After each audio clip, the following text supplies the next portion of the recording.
dia jalan sama jadi kronologinya kemarin itu mereka ini kan berternak sapi, kemudian sekitar jam 5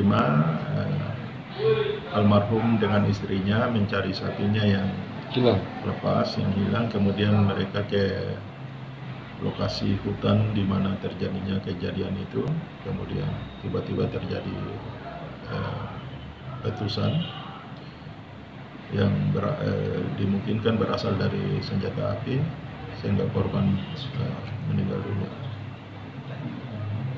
Ya prihatin ya, pertama Polda prihatin, kemudian juga turut berbelasungkawa atas meninggalnya almarhum.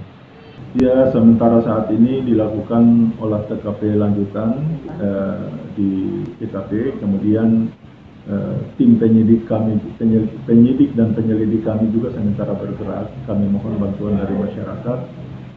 Sekecil apapun informasi dari masyarakat, mohon disampaikan kepada anggota polisi untuk bisa mengungkap secara terang benderang terkait dengan kasus tersebut.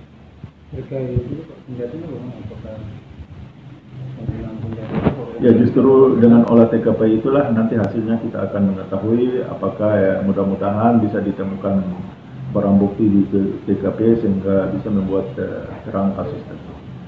Sudah diotopsi, Pak. Terima kasih sudah nonton. Jangan lupa like, subscribe, dan share ya.